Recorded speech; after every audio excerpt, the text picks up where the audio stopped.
threatens to tip tens of millions of people over the edge into food insecurity, followed by malnutrition, mass hunger and famine in a crisis that could last for years. Excellencies, between them, Ukraine and Russia produce almost a third of the world's wheat and barley and half of its sunflower oil. Russia and Belarus are the world's number 2 and 3 producers of potash, a key ingredient of fertilizer.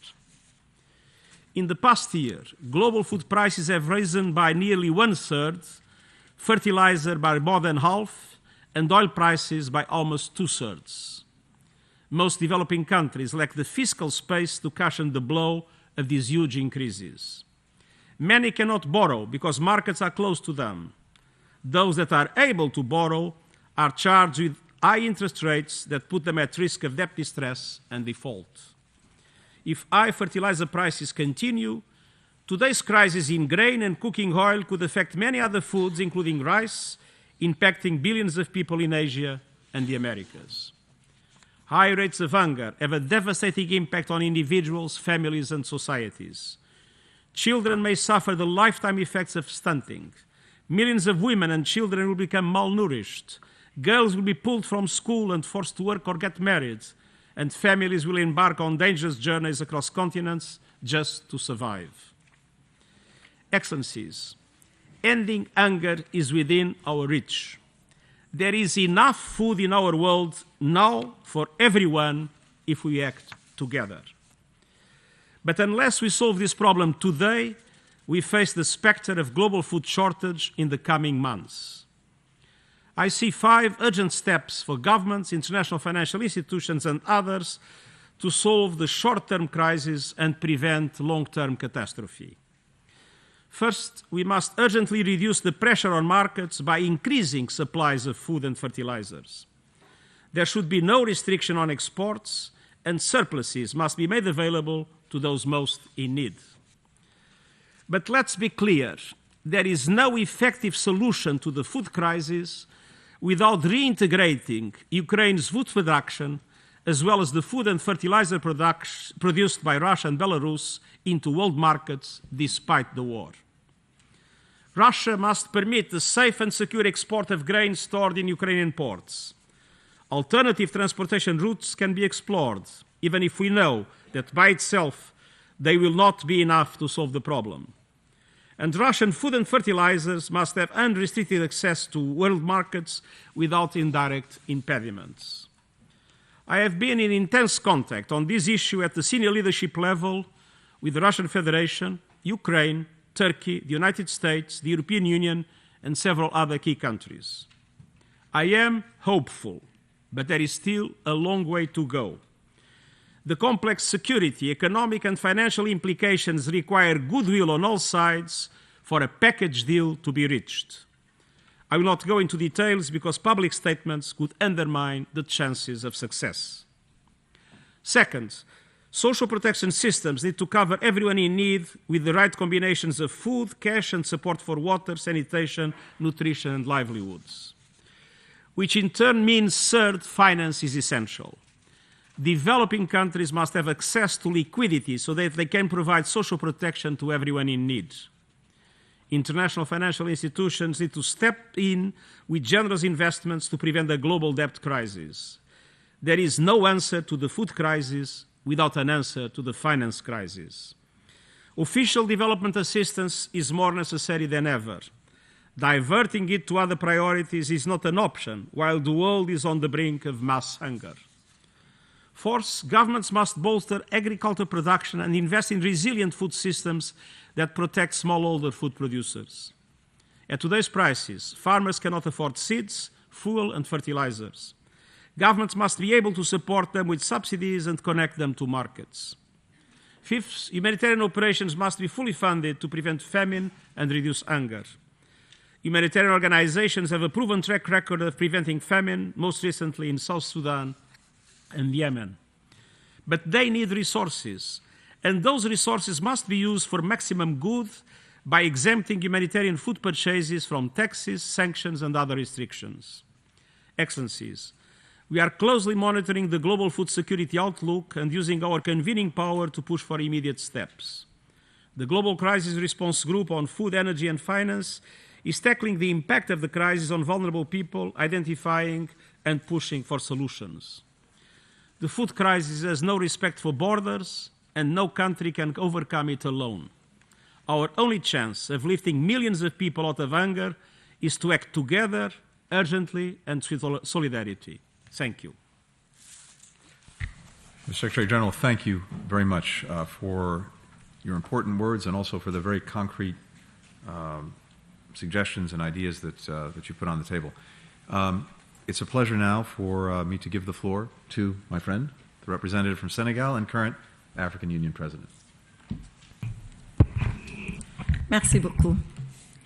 Monsieur le secrétaire d'État Blinken, Monsieur le secrétaire général des Nations Unies, mes chers collègues ministres, Mesdames et Messieurs, Monsieur le secrétaire d'État Blinken, je voudrais avant tout, au nom du président Macky Sall, président en exercice de l'Union africaine, vous remercier très particulièrement de l'invitation que vous nous avez adressée et de l'appel urgent que vous nous avez lancé afin de prendre à bras le corps la grave et lancinante question de la sécurité alimentaire mondiale.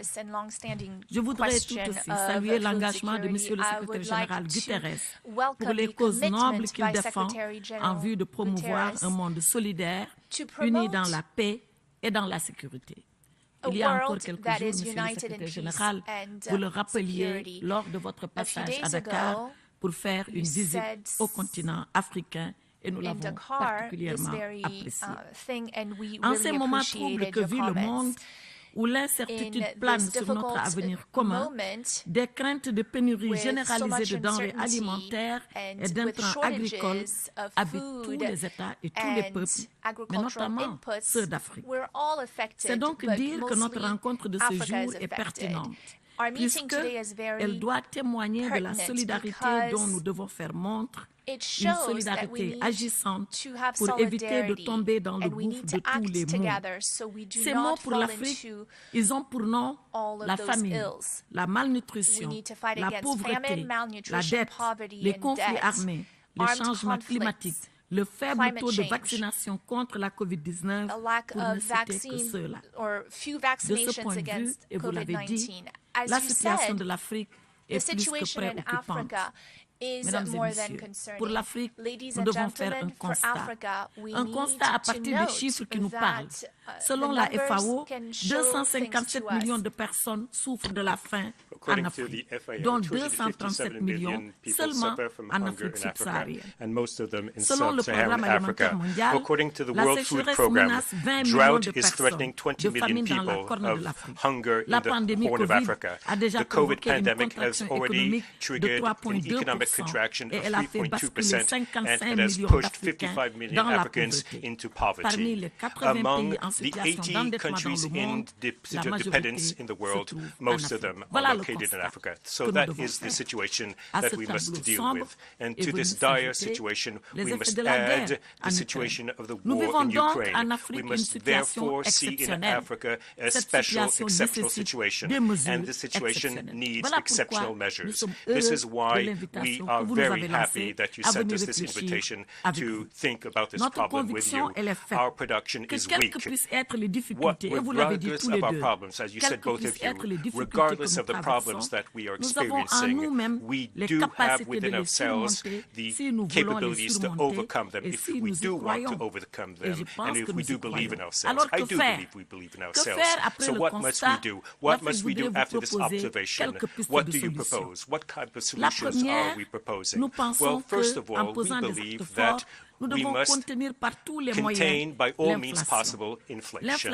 Inflation via multilateral financial support at a much greater extent. No conditional, less conditional, and that will allow developing countries to resist to the economic shock and to the financial shock. Therefore, I invite the G7, the G20, the IMF, the World Bank to reactivate the debt suspension service as mentioned by the task force that you established yourself, Mr. Secretary General, and President Macky Sall, as President of the AU, is one of the champions. We believe that this solution will be capable, at least for us, to confront the food crisis in order to reschedule the debts over 5 years. The second solution is to transfer the special drawing rights from the rich countries to African countries. You also mentioned it according to modalities that need to be agreed upon. Africa has $256 billion. Well, as of now, we have only received $33 billion, so the gap is enormous. The third option is to encourage social spending for the most vulnerable sectors of the population. That is what we did in Senegal, and President Macky Sall, just a week ago, launched this major program, which represents an idea of supporting 142,000 poor households. And as you said, Mr. Secretary General, we must maintain the supply chains for grain, and we must keep them open in order to stabilize prices and to unleash all of the stocks and to make them available to the entire world. And thanks to this, we'll be able to build a strong resilience. We must finally act right now on a humanitarian basis. Now, before it is too late. This is why, and here I will conclude, we must unleash the stocks of grain around the world and make them available and accessible to all.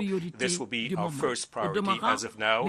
However, the African Union, under the presidency of Mr. Sall, will dedicate the Malabo Summit soon to this fundamental and pressing issue.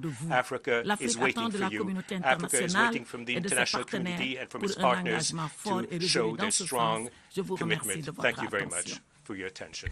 Merci beaucoup, Aïssata. It's my pleasure now to give the floor straight from the airplane, I believe, to my good friend Annalena, both in her capacity as the representative from Germany, but also as this year's chair of the G7. Annalena. Thanks a lot. The plane was a bit late. Secretary General, Secretary of State, dear Tony, Minister, dear Aïssata, Executive Director, dear David Bisley, colleagues, ladies and gentlemen.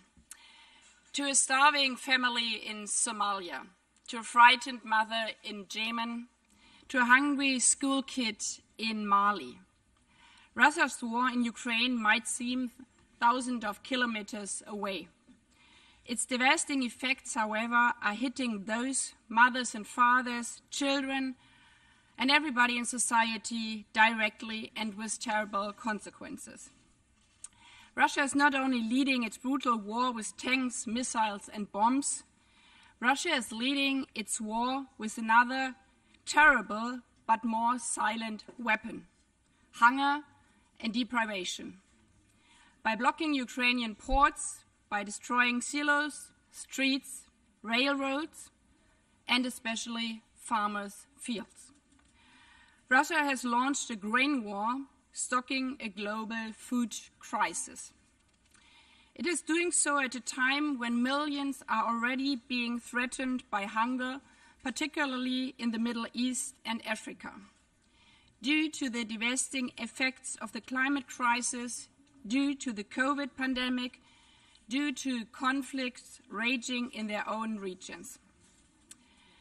When I met villagers in Mali and Niger a couple of weeks ago, they told me what it means when the price of grain is doubling on the local market.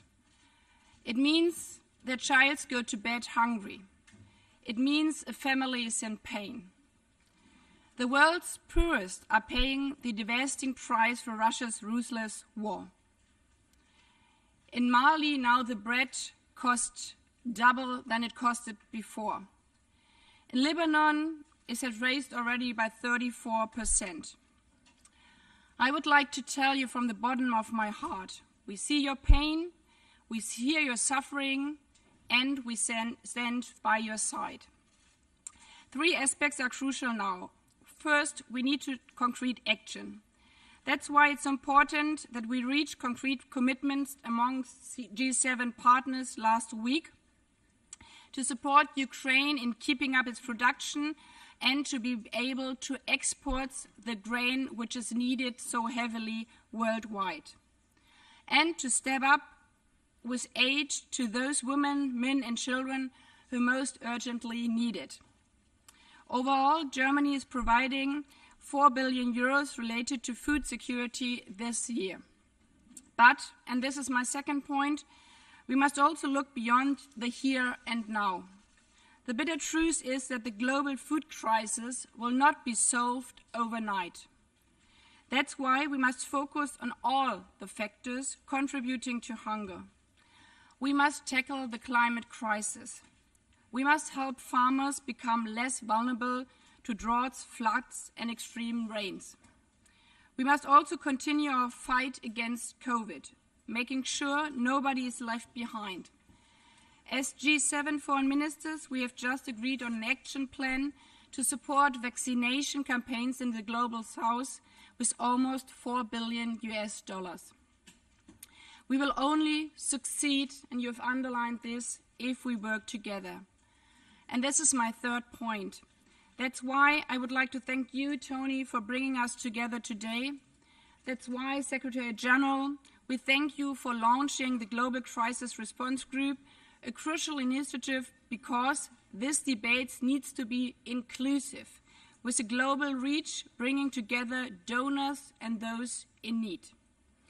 And that's also why we will use our G7 presidency to push this crucial battle. The Global Alliance for Food Security that was initiated by the G7 and will be launched tomorrow is one important step. It will feed into the UN level. Colleagues and friends, don't fall for Russia's disinformation campaign. There are no sanctions, not a single one, on grain exports or fertilizers. There are no sanctions impeding humanitarian aid. Let's be very clear. It's Russia's ruthless war that is putting millions at life and at risk. But we won't stand idle by. We will act. At this time, when an inhuman war is causing such terrible suffering across the globe, that's a matter of responsibility, of solidarity, and of humanity. And that's why we are all here to stand with the poorest. Thank you. Thank you, Minister Verbach, very much. Mr. Secretary General, thank you for starting us off. Greatly appreciate everything you're doing every day on this. Thank you. So now I would like to turn to the Executive Director of the World Food Program, David Beasley. David, the floor is yours.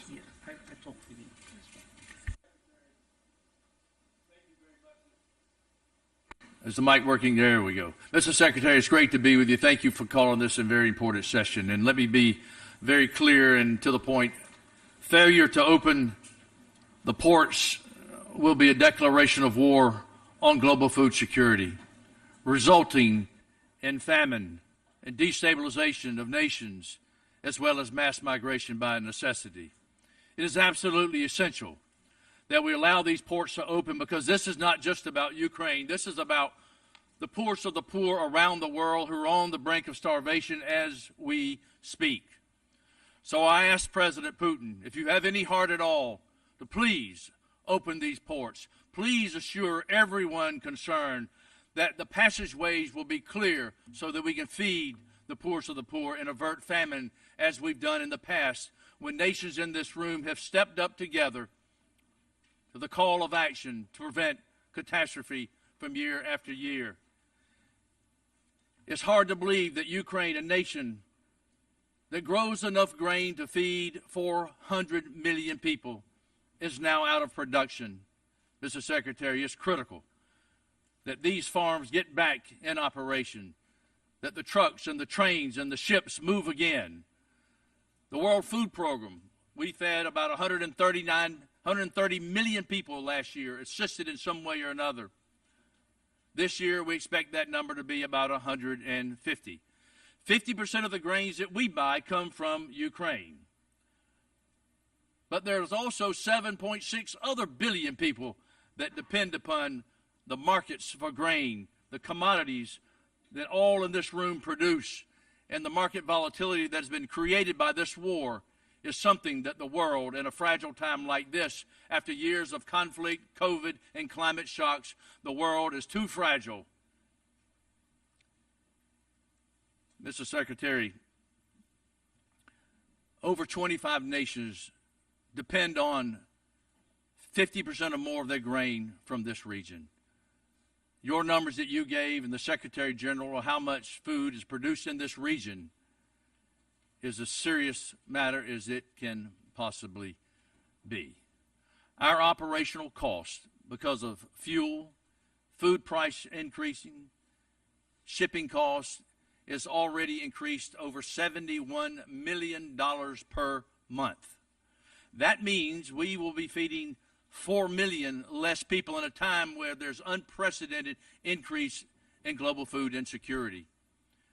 When I started this job just 5 years ago, there were 80 million people marching to starvation. Not chronic hunger, that's another number.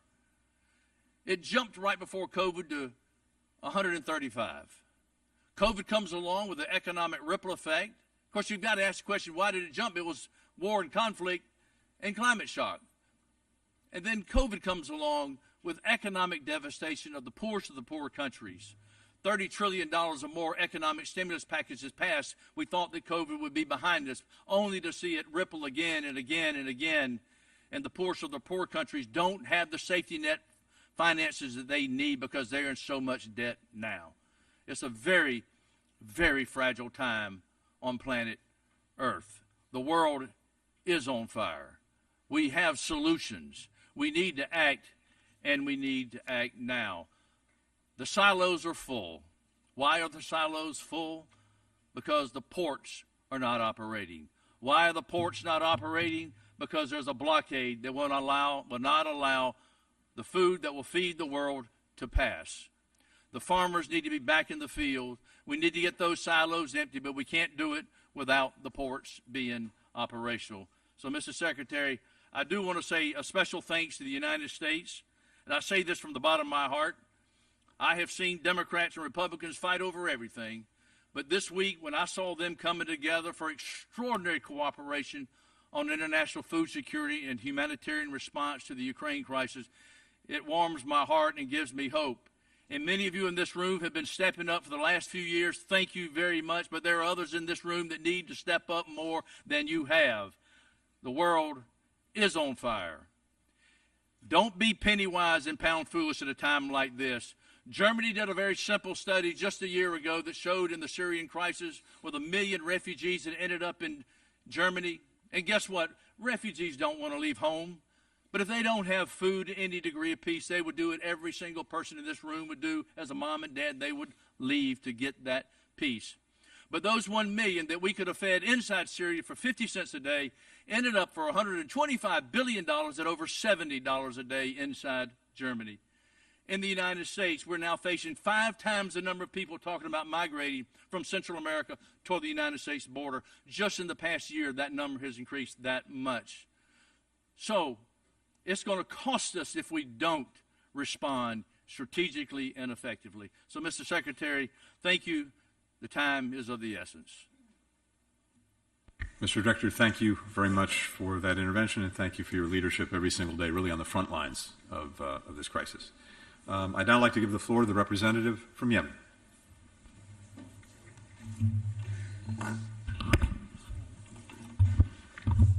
السيد أنتوني بلينكن وزير خارجية الولايات المتحدة الأمريكية الصديقة، أصحاب المعالي الوزراء، السيد أنطونيو غوتيريس الأمين العام للأمم المتحدة، سيداتي والسادة، اسمحوا لي في البداية أن أسجل شكري لحكومة الولايات المتحدة الأمريكية والسيد بلينكن على الدعوة لهذا الاجتماع الهام الذي أتمنى أن يخرج بنتائج عملية ناجعة، خصوصا وأن هذا الاجتماع يدعو الدول الأكثر تضررا والدول الأكثر قدرة على التأثير في موضوع الأمن الغذائي لتبني دعوة للتحرك ومواجهة الآثار الإنسانية الناجمة عن الأمن الغذائي مع التركيز على الجهود الإنمائية طويلة الأمد لتعزيز as a result of this conflict and to increase the resiliency to reach a better future that eradicates hunger. And on top of that is sustainable development. لا يزال الجوع الشديد وسوء In some التغذية areas, يمثلان hunger and malnutrition عقبات رئيسية أمام represent التنمية في العديد main من البلدان، hurdles لا against سيما development تلك in التي many تعاني countries, من النزاعات. particularly those that في هذا suffer from السياق conflict. اسمحوا لي أن أتحدث In عن this الوضع في vein, allow بلادي me to talk about the situation in my country as one of والتي the تعيش الأزمة الإنسانية countries الأسوأ suffering the بحسب most تصنيف and the الأمم ones المتحدة. suffering the worst وفقا لتحليل humanitarian التصنيف crisis in المرحلي المتكامل accordance للأمن with the الغذائي United Nations IPC reports. And in الصادر عن accordance منظمة to the IPC الأغذية والزراعة reports الأمم المتحدة، and the يحتاج أكثر من World 24 Food مليون يمني إلى المساعدة الإنسانية، Organization, 4 بينما يواجه أكثر من million 20 مليون Yemenis شخص الجوع. need ولا تزال help and معدلات 20 سوء التغذية million بين النساء face والأطفال في اليمن مرتفعة hunger. للغاية. The هذه الصورة level of القاتمة للوضع malnutrition في اليمن amongst women and للأسف children هي is very نتيجة high. الحرب This dark التي شنتها الميليشيا picture الحوثية على in الشعب Yemen اليمني is a result منذ of the العام Houthi malicious 2014. actions in Yemen since year 2014, and so understanding the reasons of suffering and hunger in Yemen is a main way to understand the solution or look for it. Ladies and gentlemen, Your Excellencies, the truce reached by the envoy of the United Nations Secretary General gave a window of hope for Yemenis, and the government continues to cooperate and show flexibility to achieve a level of alleviating the suffering of Yemenis and cooperating with the United Nations and humanitarian aid organizations and trade, enabling Yemenis to move in and out of the country. And we do not want to see this window shut in the face of Yemenis due to the transience of the Yemeni Houthi militias and their insistence to achieve political gains and violating the truth and opportunities of achieving peace and ending war.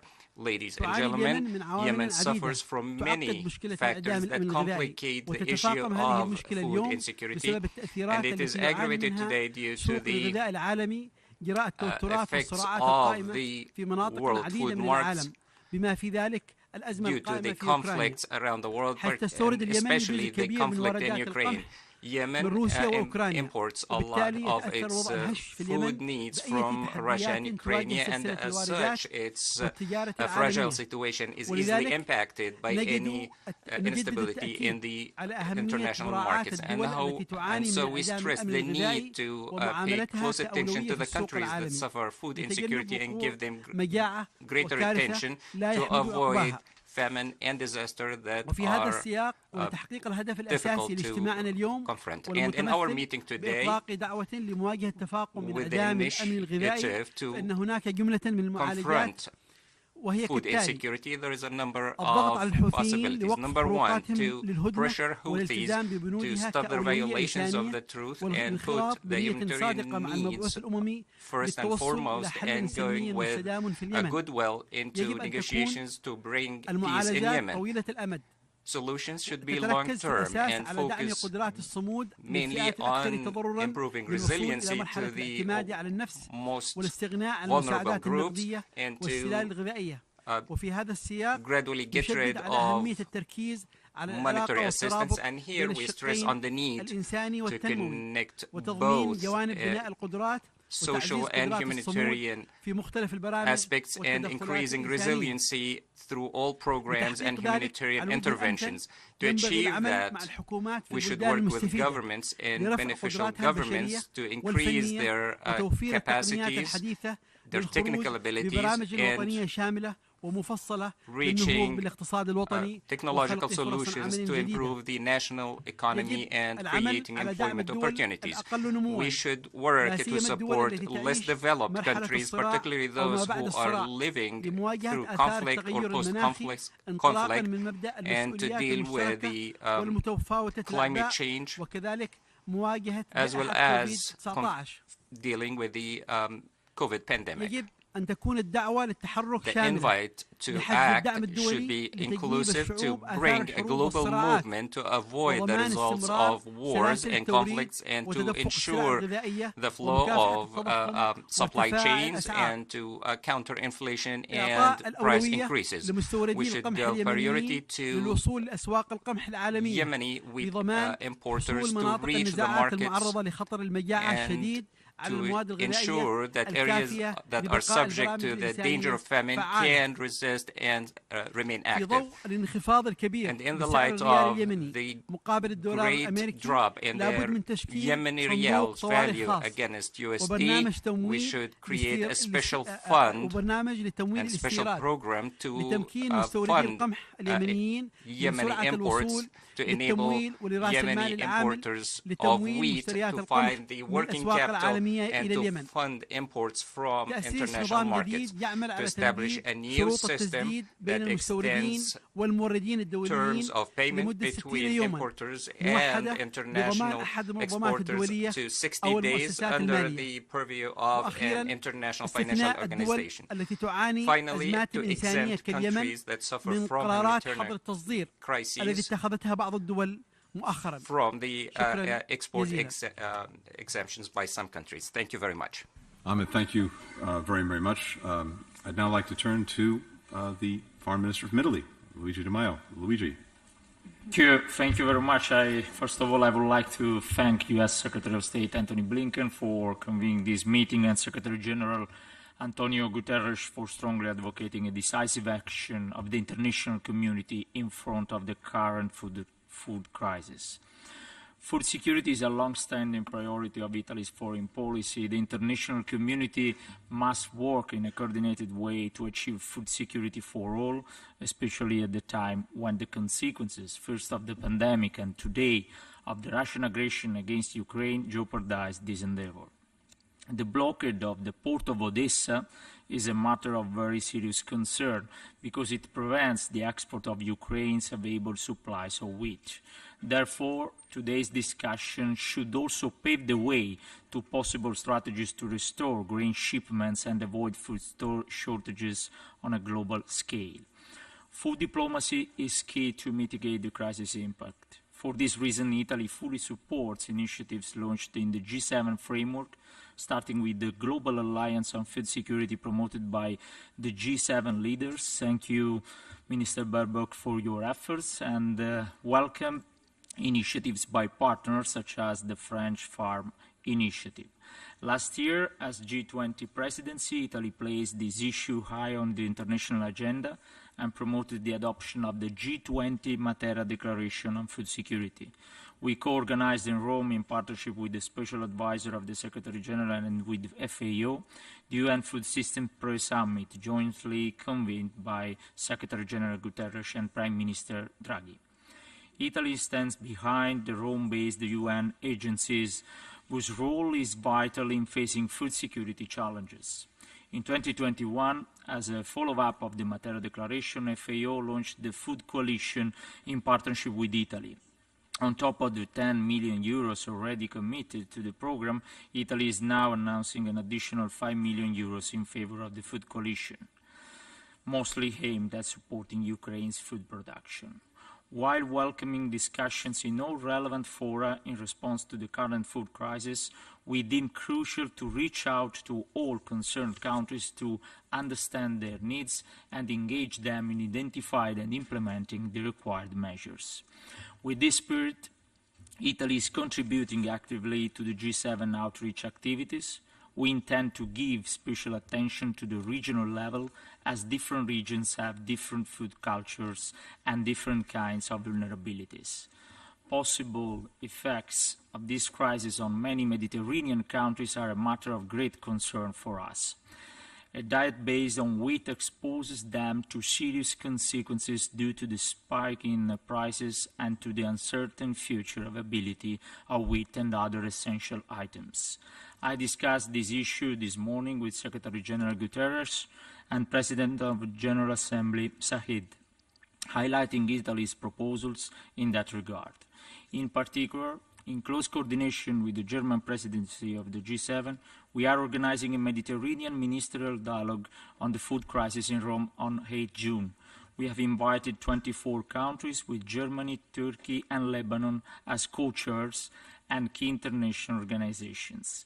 FAO will provide technical support for the event and its follow-up, and the World Food Programme and DFID will offer their inputs. Dear colleagues, Rest assured that Italy, as a representative of a prominent food culture in the world, is ready to do its part in coordination and synergy with the United Nations and all partners. Thank you very much. Luigi, thank you. And I'd now like to turn to the representative from Brazil. Muito obrigado, senhor secretário. O Brasil acompanha com apreensão os níveis crescentes de insegurança alimentar ao redor do mundo, no contexto da pandemia de Covid-19 e de sucessivas crises globais. Após décadas de notável e contínuo progresso, o número de pessoas que passam fome no mundo voltou a crescer, o que nos distancia da meta de erradicação da fome até 2030, estabelecida nos Objetivos de Desenvolvimento Sustentável. Para reverter essa tendência, a solidariedade e a cooperação, mais do que nunca, devem pautar nossa conduta e nossas ações.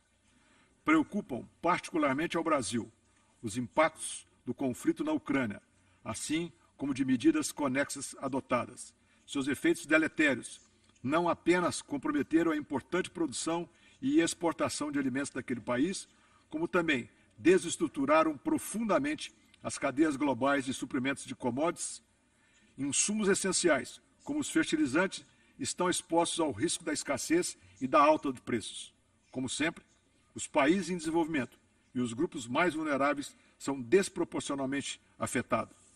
Há sérios riscos de recrudescimento da insegurança alimentar e da fome, em especial nos países importadores líquidos de alimentos. Como um dos maiores produtores e exportadores de comidas do planeta, posição que alcançamos por meio do desenvolvimento de um modelo de agricultura tropical altamente eficiente, no qual coexistem diferentes sistemas de produção. O Brasil está mais do que pronto para fazer sua parte no fornecimento de alimentos. Nas últimas 5 décadas, apostando em ciência e inovação, utilizamos a tecnologia para expandir a produção, a partir do aumento da produtividade com sustentabilidade.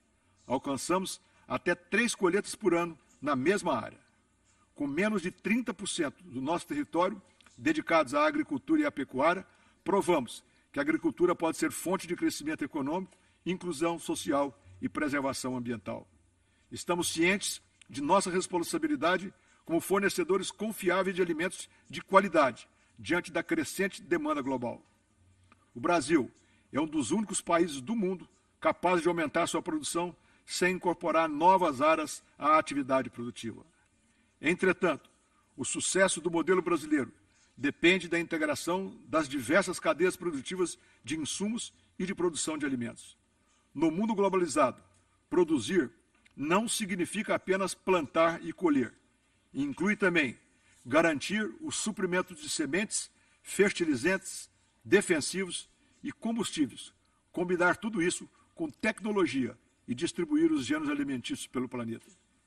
É por isso que a segurança alimentar, enquanto meta comum, é responsabilidade de todos.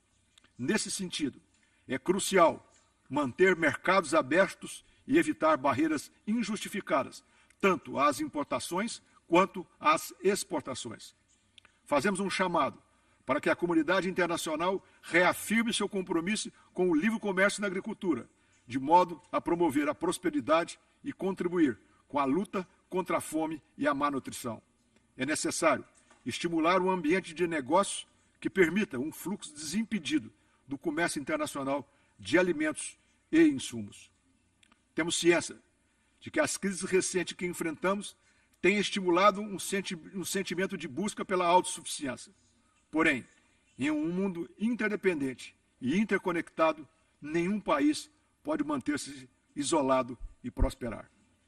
Além disso, devemos proteger os mandatos das organizações internacionais responsáveis pelo tema do comércio agrícola e da segurança alimentar, como a Organização Mundial do Comércio, a OMC, e a Organização das Nações Unidas para a Alimentação e Agricultura, a FAO, para que possam concretizar seus mandatos. Essas organizações devem manter-se focadas em suas prioridades fundamentais e evitar a politização e a polarização. Nesse período desafiador em que os fantasmas da doença e da fome voltam a nos assombrar, devemos reafirmar os princípios e valores fundamentais que nos permitiram trabalhar juntos no passado para promover a paz e enfrentar a fome. A solidariedade, a cooperação, o desenvolvimento sustentável e o livre comércio.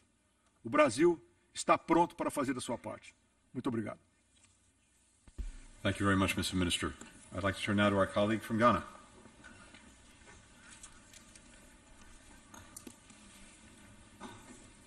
Secretary Blinken, Deputy Secretary General Amina Mohammed, colleague ministers, Ambassador Linda Thomas Greenfield, Excellencies, distinguished ladies and gentlemen. The call this afternoon to action on global food security is both crucial and timely. A global food crisis triggered by the COVID-19 pandemic and its supply chain impacts is being aggravated and exacerbated by the ongoing war in Ukraine. As Dr. Adesina, the president of the African Development Bank, testified before the U.S. Senate Appropriations Subcommittee on State and Foreign Operations a week ago, I quote, "The magnitude of food price increases and disruptions caused by the Russian-Ukraine conflict have hit Africa harder than other developing regions of the world, threatening to topple the continent's food systems already stressed by the COVID-19 pandemic," unquote. The ramifications indeed go beyond our food systems. Entire economies have been disrupted, with millions and millions experiencing severe economic hardships under conditions that threaten the stability of national life. The need for urgent and bold international action, both to respond to the humanitarian disaster unfolding in parts of Africa and to build resilience for the future, has never been more urgent. Let me thank the United States and you, Secretary Blinken, for your leadership on this vital global issue. I would like to make a few brief points on the way forward. First, we call for a global plan that ensures a well-sequenced, timely, systematic, and comprehensive response to the crisis that we face. That plan should support the implementation of the African Common Position for Sustainable Food Systems. It should address the $1.5 billion United States Africa Emergency Food Production Plan and deepen support for existing initiatives that have shown great promise and which can serve as the global bulwark in diversifying risks and enhancing global redundancy, such as the West African Food Security Storage Strategy. Second, there is urgent need to strengthen and broaden partnerships in agricultural research and education, as well as in the provision of agricultural inputs such as fertilizers, seeds, and good agriculture practices. We commend the United States government's implementation of the Enhancing Growth through Regional Agricultural Input Systems program in West Africa and call on other partners to follow suit. In this connection, we welcome the Global Alliance for Food Security and the European Union's Food and Agricultural Resilience Finance, FARM. Let me stress that whilst we support new and innovative initiatives, those should be additional steps and can be part of the longer-term response. Third, the collaborative efforts of the IMF and the World Bank in filling the financing gap in Africa in response to the COVID-19 pandemic provides a model for replicating and building resilience in middle and low-income countries in the face of the multiple impacts of COVID-19 and the war in Ukraine, including the effect of sanctions against the Russian Federation and the blockage of Black Sea ports. In the case of Ghana, the $100 million fast-track facility and a $65 million contingency emergency financing of the World Bank, as well as the IMF's $1 billion special drawing rights for Ghana, facilitated the government's COVID-19 emergency preparedness and response project. In addition, we need to seriously tackle the urgent and pressing task of building the resilience of vulnerable communities in West Africa and the Sahel against drought and desertification in order to mitigate and reverse the debilitating effect of climate change for food production.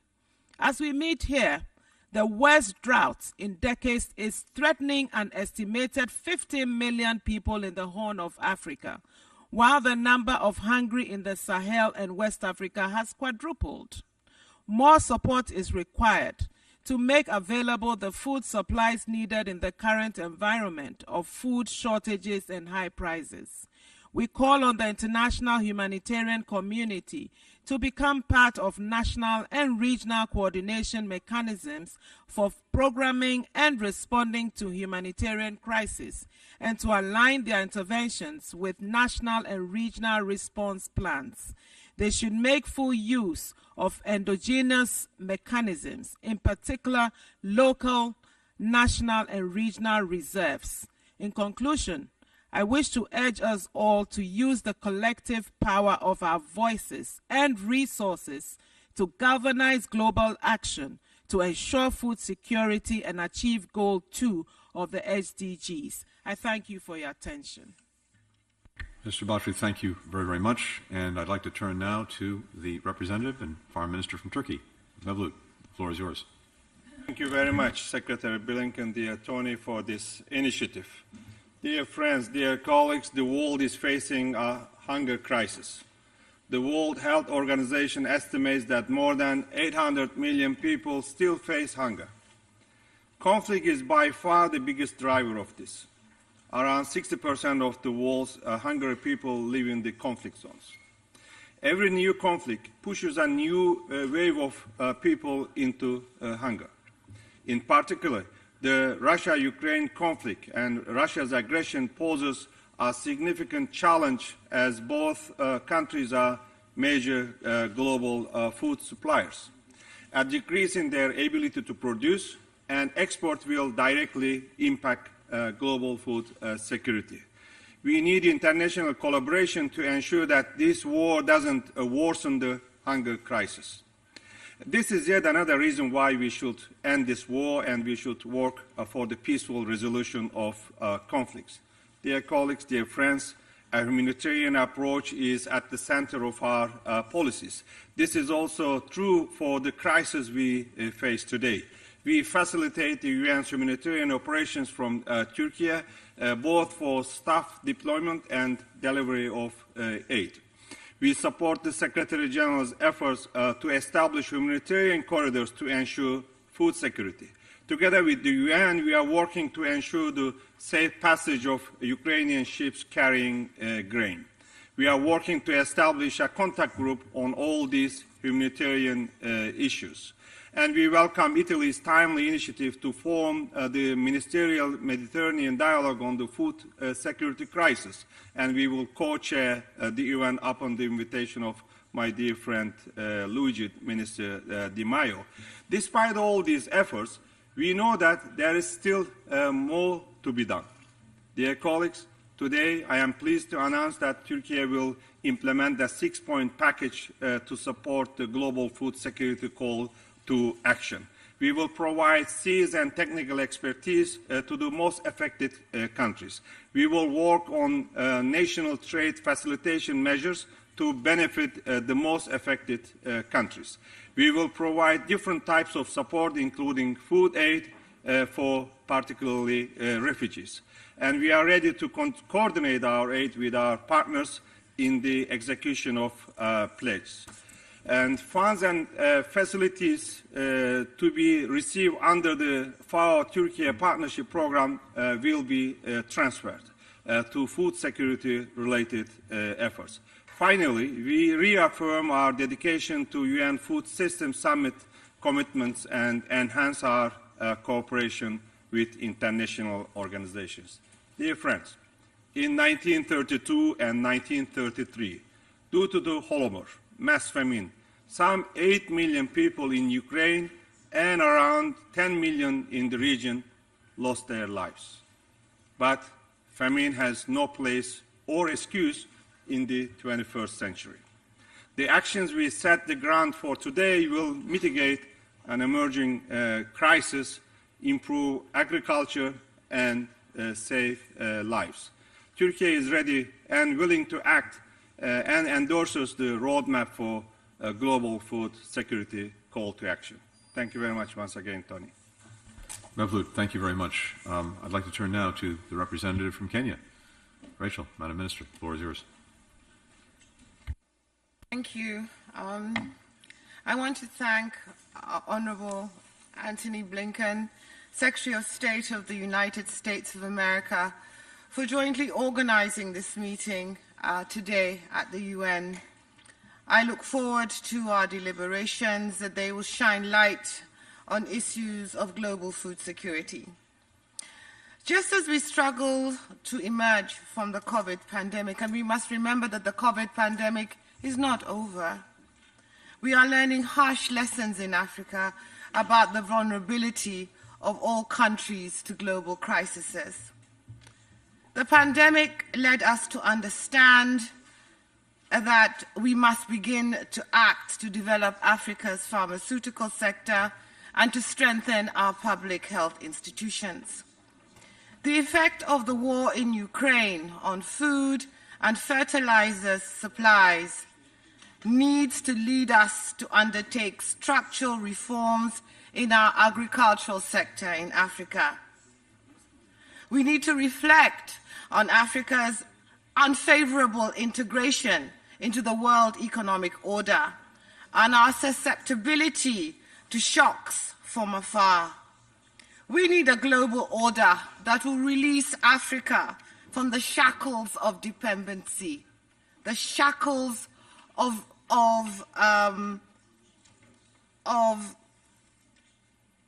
a state in which Africa is unable to make its own decisions. We need to return Africa to a state of self-reliance.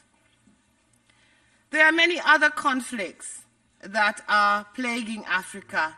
Internally, we see food security being challenged, we see displacement, we see destructions of food production, and we see disruptions of supply chains and markets. Additionally, we are seeing a surge of energy and fuel prices, which is causing a spike in food commodities, as has been noted by other speakers. What we are witnessing, ladies and gentlemen, is threat conflation in Africa in unprecedented levels, and it is creating circumstances for real crisis on our continent.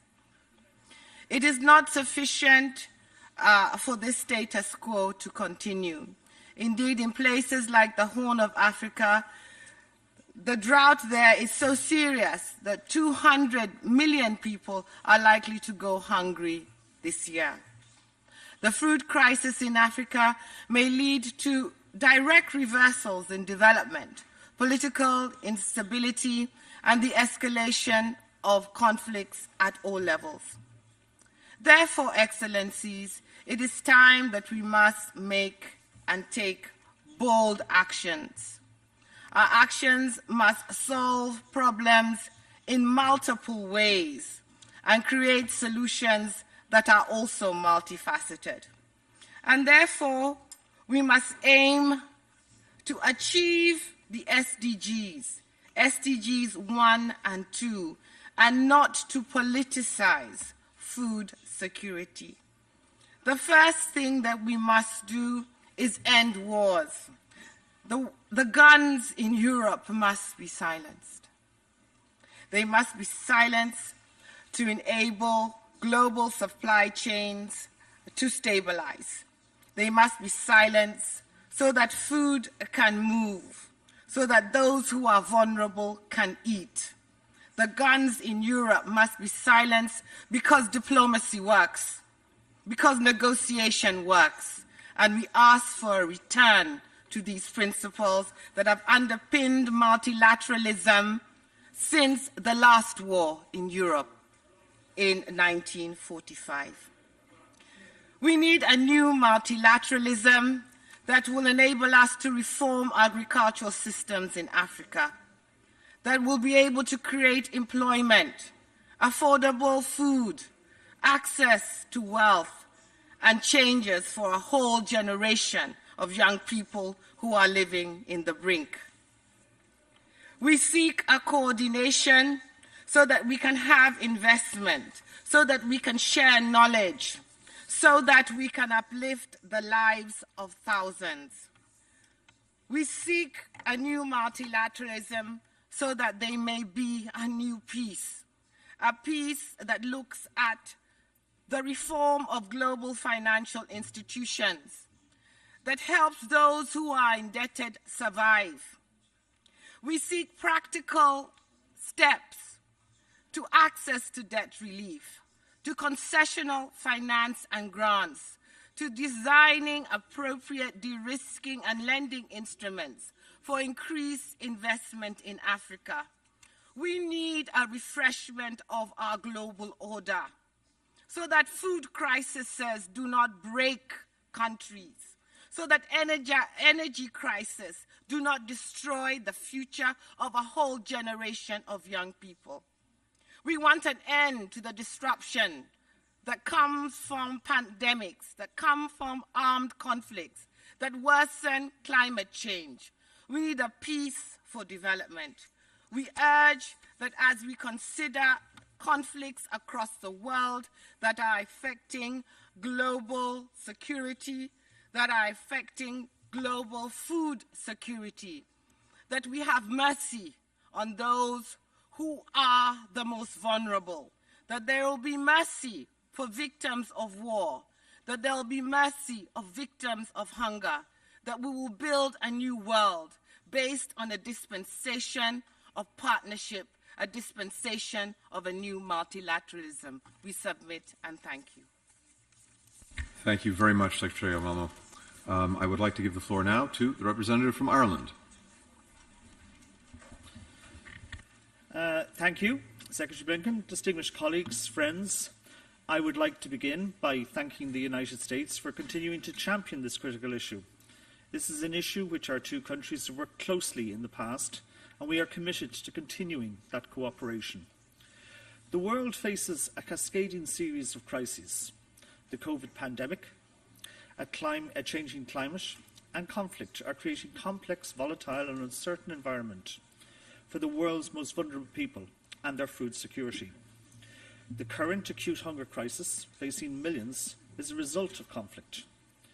Millions of people in already food insecurity in countries such as Ethiopia, Yemen, South Sudan, and Syria face greater obstacles to feed themselves as a result of the current crisis. Let there be no mistake.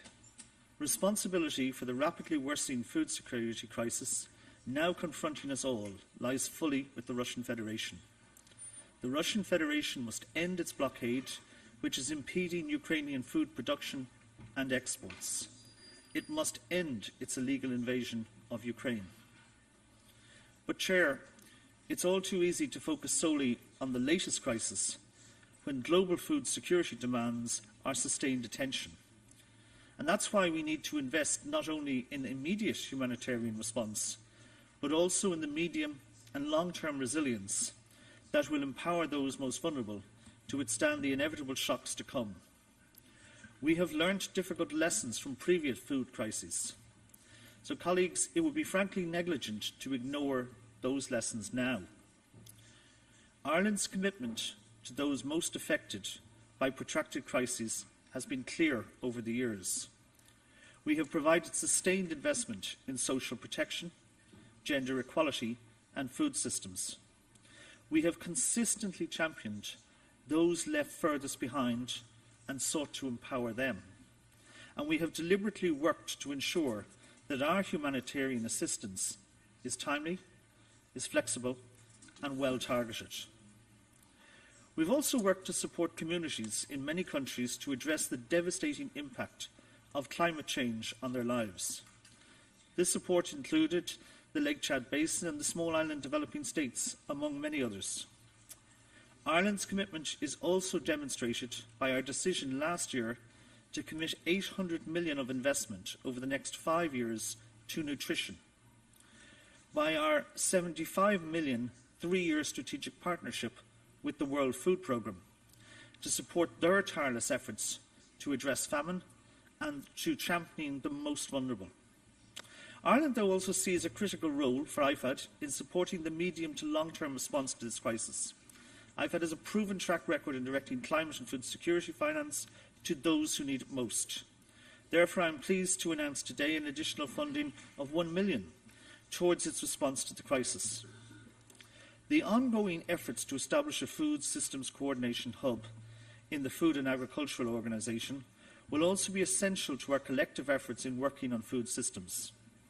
And let's not forget to focus on food quality and nutrition, the right food at the right time to the right people. Only by building sustainable food systems, as we all committed to last year at the Food Systems Summit, can we truly build long-term resilience and the basis for peace in many of the world's hunger hotspots. So, Chair, Ireland also fully supports the Secretary-General's Global Crisis Response Group on Food, Energy and Finance. This group can provide the necessary leadership to ensure a rapid, coordinated and coherent response that can mitigate the worst impacts of the current food insecurity crisis and save lives. However, as well as treating the symptoms, we must treat the disease. And as we'll discuss tomorrow, we must seek to prevent and end the conflicts that are now the biggest driver of hunger. Ireland will continue to use our voice as an elected member of the United Nations Security Council to emphasise the impact of conflict on global hunger.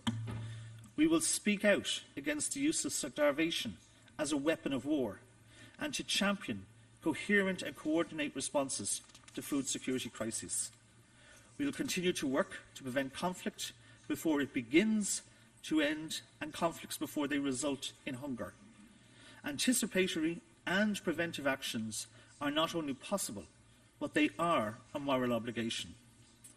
Colleagues, our conversation today is a clear illustration of how critical it is that we come together now and that we act. Collectively, we have the understanding, we have the means, all we need is the will. Thank you, Chair. Thank you very much, Minister Brophy. I'd like to turn now to our colleague from Kazakhstan. The floor is yours, Mukhtar. Thank you. Mr. Secretary of State, distinguished colleagues, ladies and gentlemen, Kazakhstan is deeply concerned that armed conflicts remain a major factor causing or aggravating food insecurity and malnutrition, with the increasing number of people requiring urgent food aid. COVID-19 has further exacerbated the hunger in conflict-affected and vulnerable countries and regions. Under these circumstances, Kazakhstan calls on all parties to armed conflicts to comply with their obligation under international humanitarian law, including with respect to farms, markets, water systems, mills, food processing, storage sites, and hubs and means for food transportation. For its part, Kazakhstan has been consistently strengthening its agricultural capacity and building the infrastructure needed to export products to foreign markets. It has extensive transit and transport system for these purposes.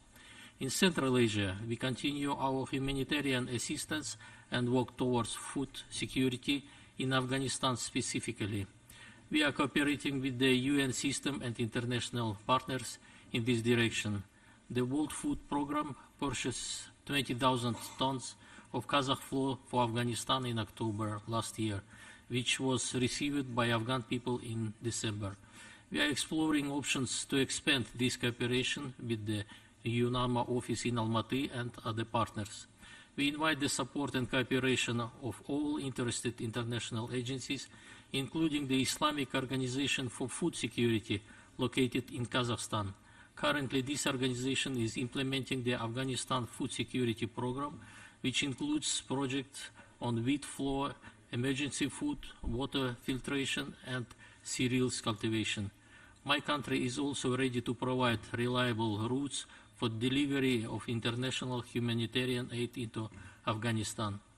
In his remarks to the Food System Summit last September, President Tokayev underlined the importance of global cooperation to solve this challenge. I wish to underscore that developing countries require a holistic security and development approach, since sustainable development is not possible without peace and vice versa.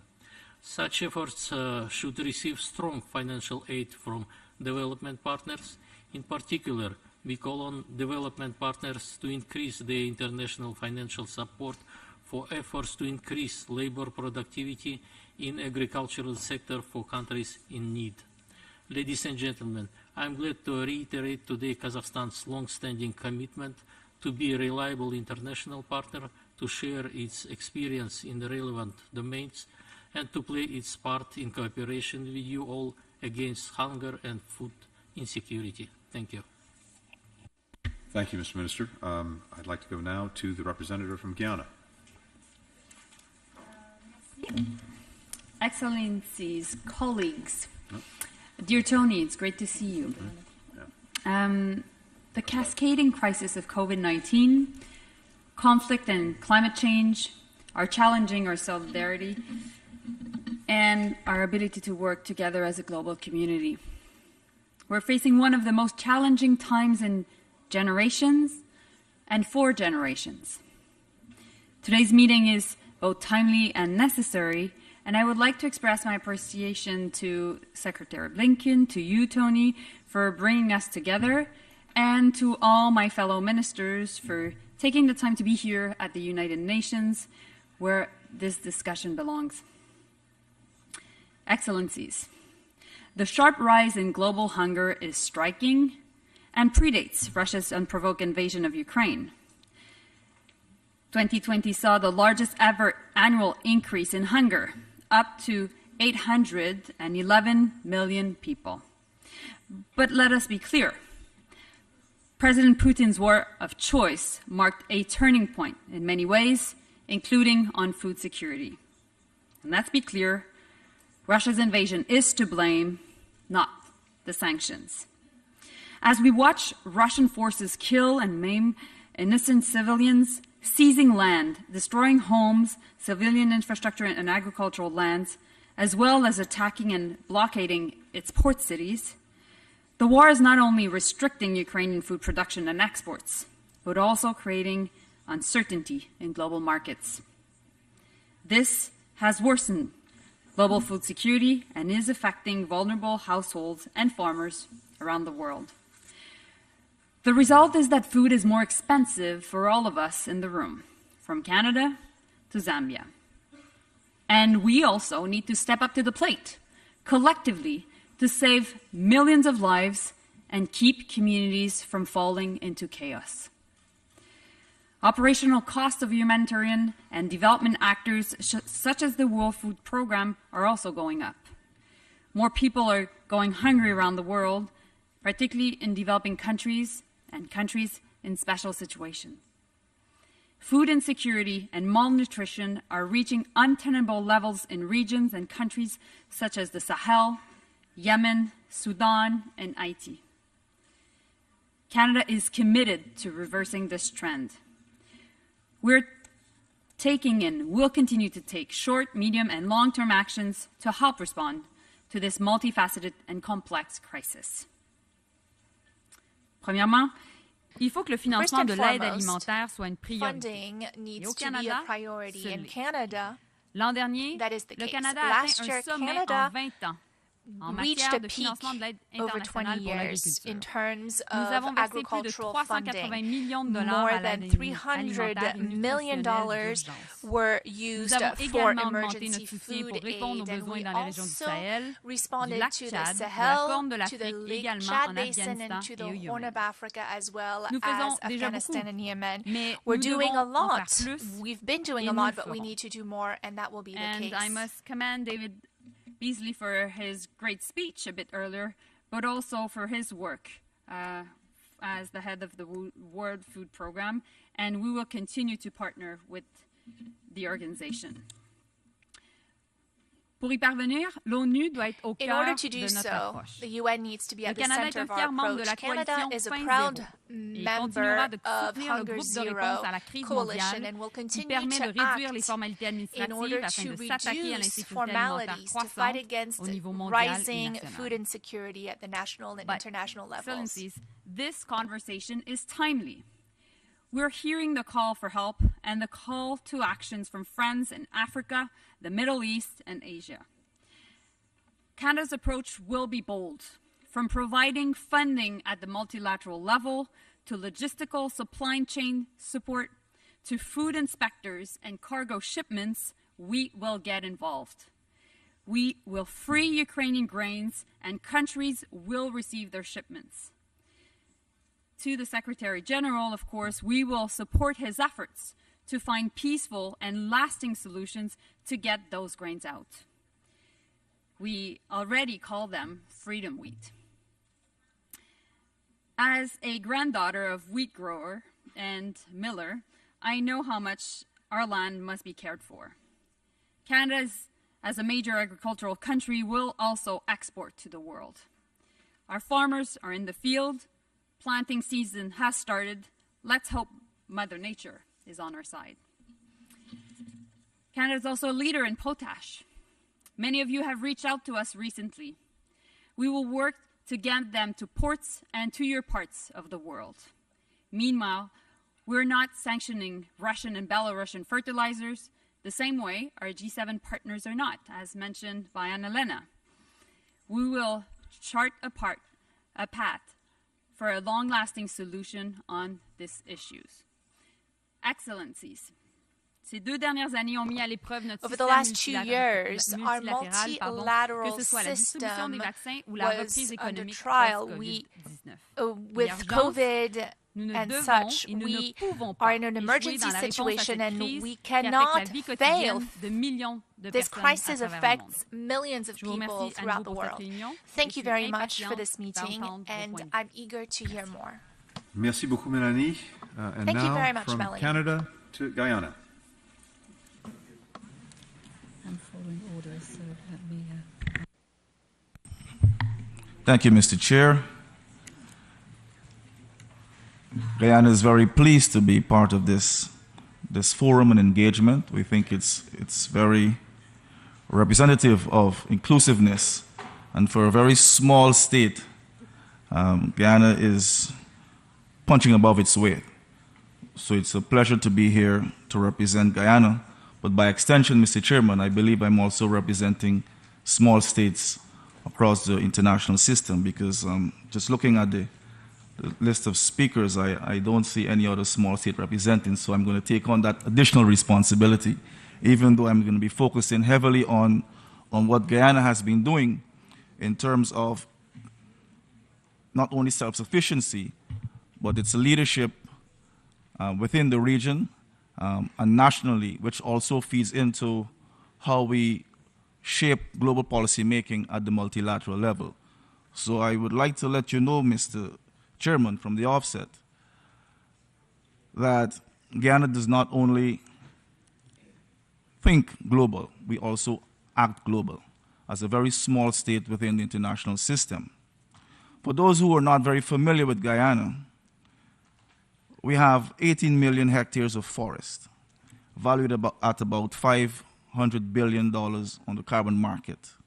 80% of Guyana's territory is covered by forests, which stores approximately 19.5 gigatons of carbon dioxide and removes approximately 154 million tons yearly of carbon dioxide.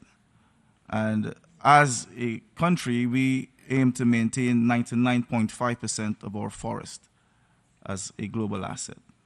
So it is fair to say that we are punching above our weight and contributing immensely to the global good for this beautiful planet that we live on.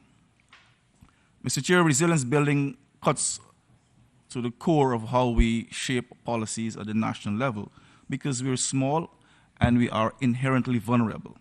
We have challenges that we will have to live with perpetually, generation after generation.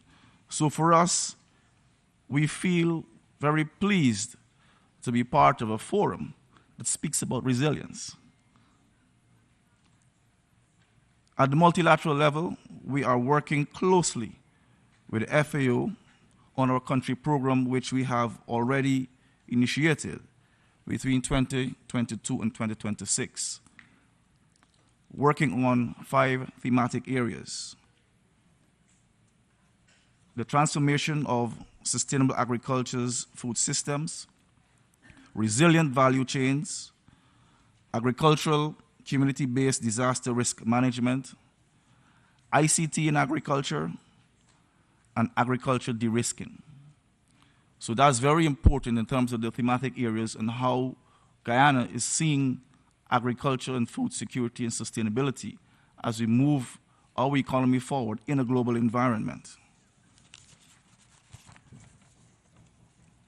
Interestingly, and we're very proud of this other initiative, Mr. Chair. Guyana will host the 38th session of the FAO Regional Conference for Latin America and the Caribbean in 2024.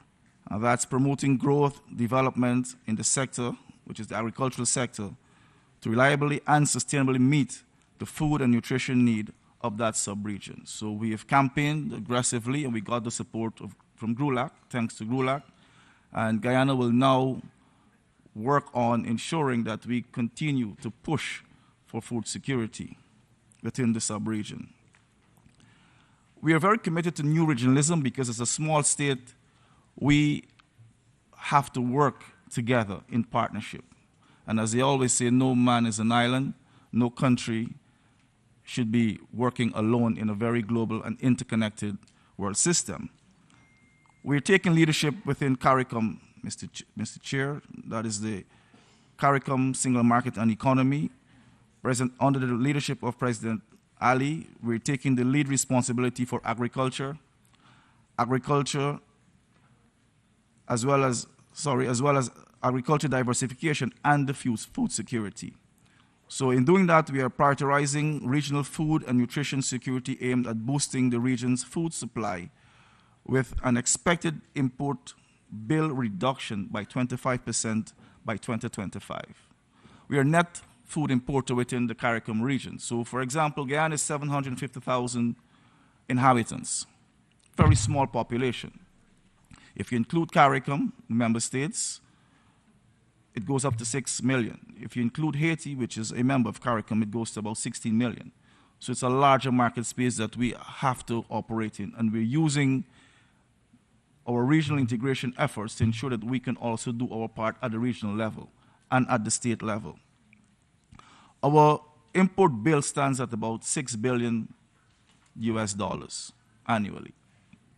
So we have to ensure that if we're going to contribute to food security globally, we have to also be able to diversify as well as to add value and to be able to also feed our population within the region and to export so that we can have more food supply globally. Regionally as well, Mr. Chair, we are prioritizing our efforts as we work with the Inter-American Institute for Cooperation in Agriculture, ICA. We're also working closely with the Center for Agriculture and Bioscience International, which we have started our program back in 2016. We're also working with food systems, resources, and entrepreneurship, coined Fresh, which we started in 2021, and this is part of the International Fund for Agriculture Development. We are also actively involved in the Organization of Islamic Cooperation, working on Islamic Organization for Food Security. So I've covered the regional level. At the national level, Mr. Chair, we've invested 5.2% of our national budget for 2022 to agriculture. And this is towards diversification and the commercialization of agriculture within Guyana, because we want to be able to have sustainable agriculture using science and technology. So for most of you who are not familiar with Guyana, Guyana was a plantation economy. So agriculture is the backbone of our economy.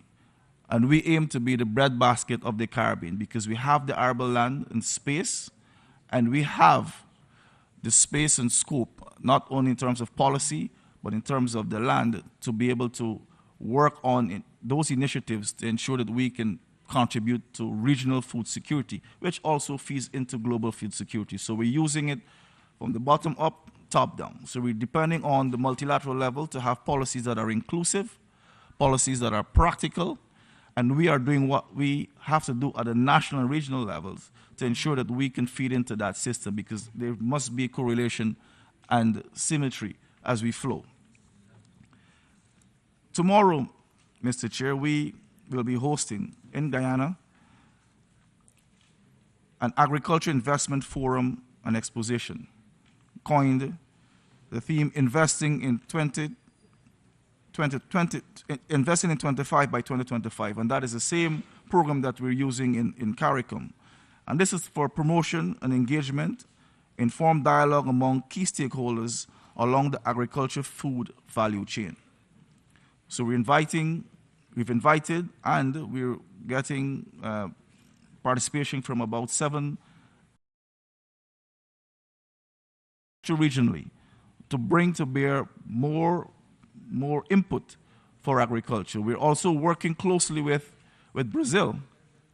I know that my Brazilian counterpart could not make it, but the representative is here. We are working closely with Brazil to connect northern Brazil with our southern region to ensure that we can boost agricultural production there, especially in soya and corn. So, Mr. Chair, we have been working tirelessly at the policy level in Guyana to ensure that we can feed into that greater good that is of global concern for us. Of course, we sit at the periphery of the world system, but we are not shy. We are bold. We're committed. We understand the issues, notwithstanding our challenges, and we participate effectively in all of the engagements. Here at the Permanent Mission and all of our missions across the world, we are well synchronized. We understand the global issues. We understand the drivers. We depend on the G7 and the G20 to continue to provide leadership, importantly from the G20, because they have benefited immensely from global growth and global production. So we depend on that leadership to also include small states like Guyana, especially when we talk about addressing certain key issues that are very, very dear to us.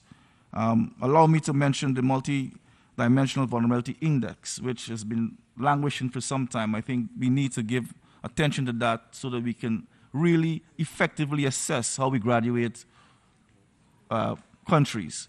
Because even though we're small, and if we look at the GNI, sometimes it gives a misleading understanding of how well we're doing.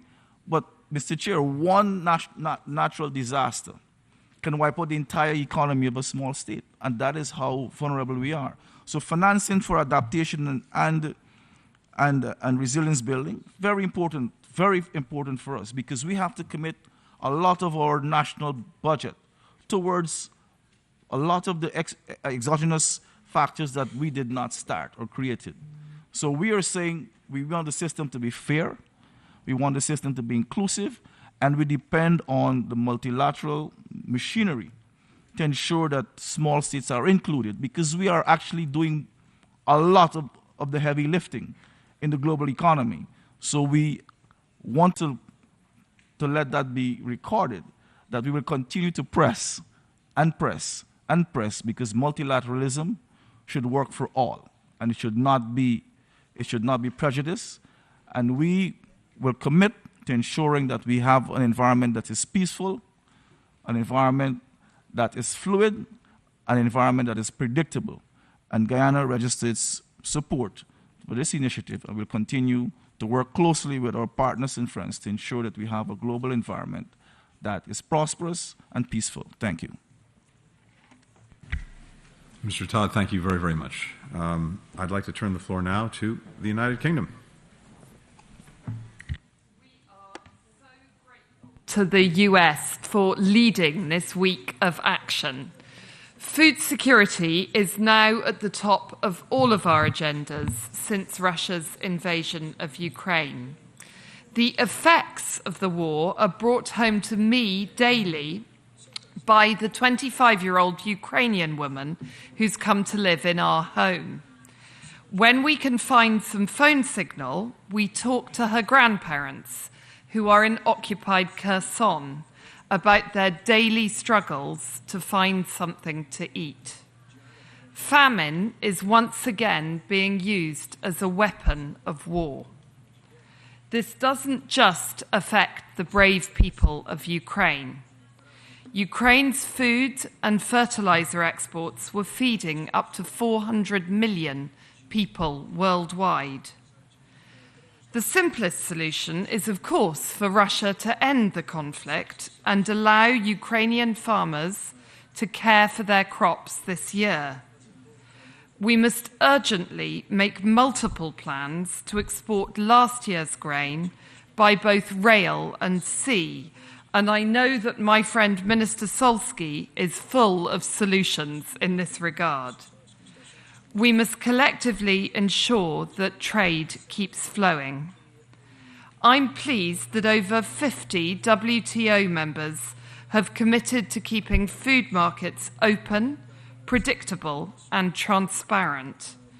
We should agree to prohibit export restrictions on food bought for the World Food Programme. The G7 has a key role to play. Under our presidency, we secured the first ever famine prevention compact.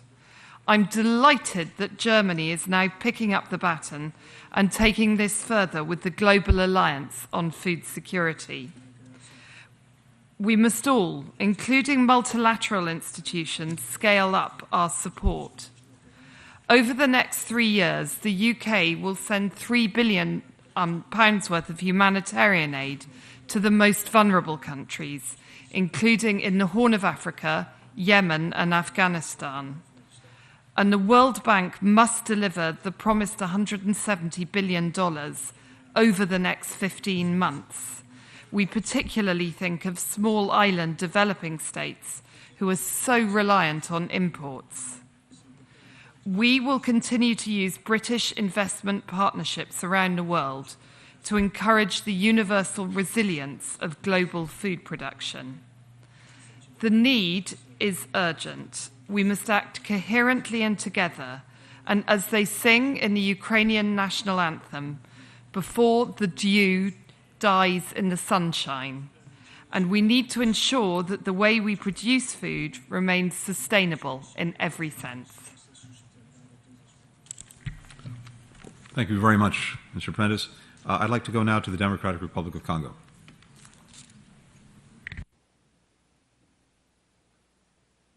Excellencies, Mr. Secretary of State, first of all, please allow me to thank you for inviting us and thank you for the words that you sent to my country. Excellencies, ladies and gentlemen, with respect to the current food crisis and with respect to resiliency for the future, my country, the Democratic Republic of Congo, has established a national policy for food security and nutrition security with the purpose of eradicating hunger and malnutrition in all its forms.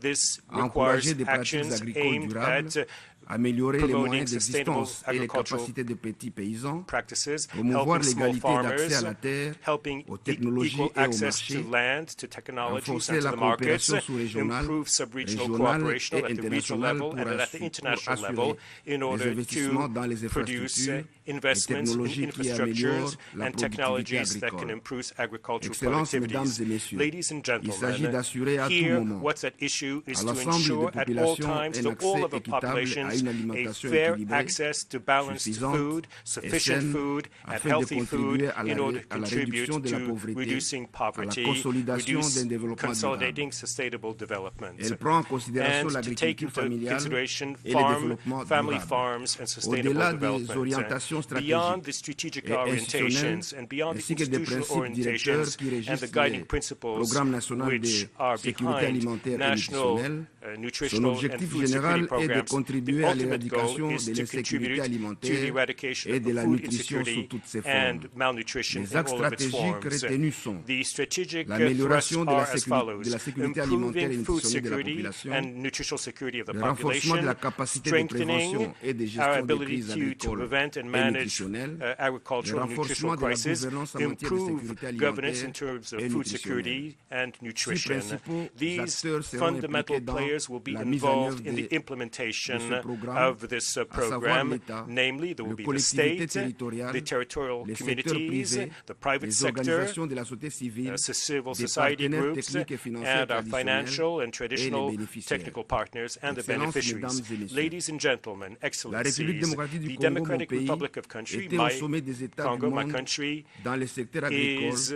et l'agriculture a été, il y a one plusieurs country décennies, where the le deuxième agriculture poumon was économique the du pays, second avec economic lung of the 80 millions country, d'hectares de with terres some arables, 80 million une hectares of population qui arrive cultivable à 100 soil, millions with a population d'habitants, which is reaching 100 million n'a à peine que cultivé inhabitants, que 10% de ces hectares. and yet we only Sur cultivate une only superficie 10% de of our 2 soils, 345 with an area of over 000 2 kilomètres million carrés, square avec kilometers, plus de 2 000 with more than kilomètres des eaux 2,000 navigables kilometers of et navigable poissonneuses. waters and fish waters.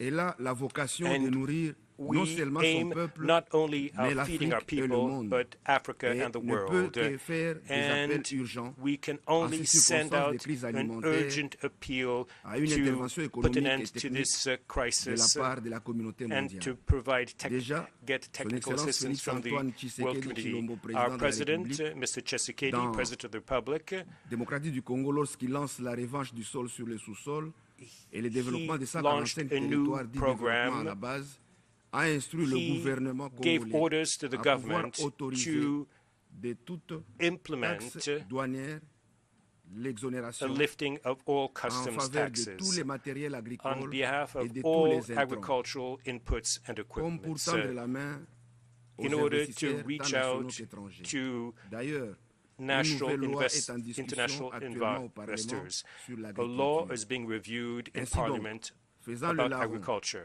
je profite de ce micro des Nations I Unies use this pour lancer opportunity cet here at the appel United vibrant Nations à la to send out a communauté strong des appeal nations to the à community pouvoir of venir au nations, Congo come to pour Congo vaincre cette guerre in order contre to la crise alimentaire. overcome Excellences, this mesdames war et messieurs, against je vous food remercie pour insecurity. votre attention. Thank you very much for your attention. Merci, Monsieur le Ministre. I would like to go now to the representative from Albania. Secretary Blinken, dear colleagues, distinguished guests, allow me first of all to thank Secretary Blinken and our American colleagues for organizing this meeting.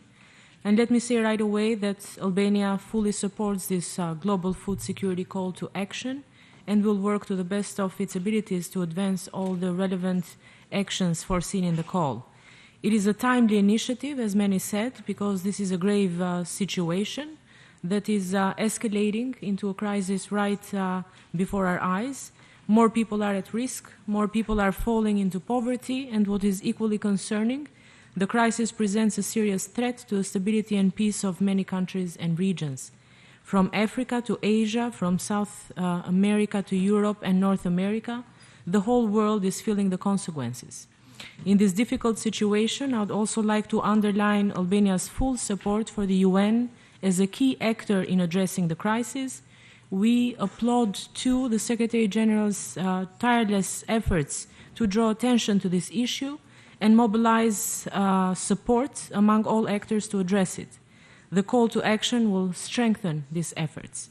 There are many reasons for this deteriorating situation, but what has undoubtedly had a significant impact that will likely escalate as the time goes by is the illegal war of aggression in Ukraine.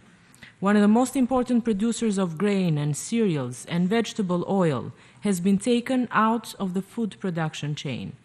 There are, by all accounts, huge quantities of food stored in silos in Ukraine, but that food cannot make it out of the country to those who most need it because of the war. This is not an accident, and I'd like to echo what many of you already said. It is by now very clear that Russia has weaponized food just as it has weaponized energy and just as it has weaponized refugees and human suffering. The challenge is that were we to find a way to release that food into the world, it would make a significant difference. That is why I would ask all colleagues gathered here, but this is a call that goes to all the members of the UN to work together on finding a solution to this, to make it clear that this is something that must happen and that Russia must know the world is united in demanding this. This is a cause that can unite every country in the world, even those who do not see eye to eye on other issues, because at stake is the health and well-being and the lives of millions of human beings. The world must make it clear that it will not stand for holding the world's poor and hungry hostage for the sake of political ambitions. Thank you for your attention.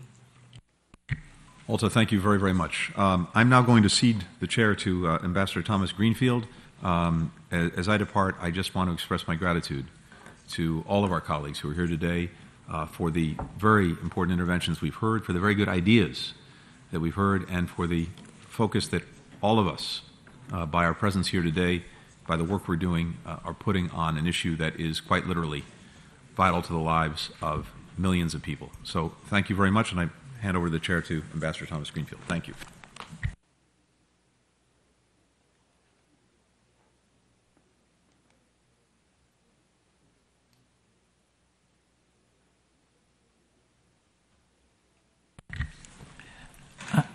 Thank you. I now pass the floor.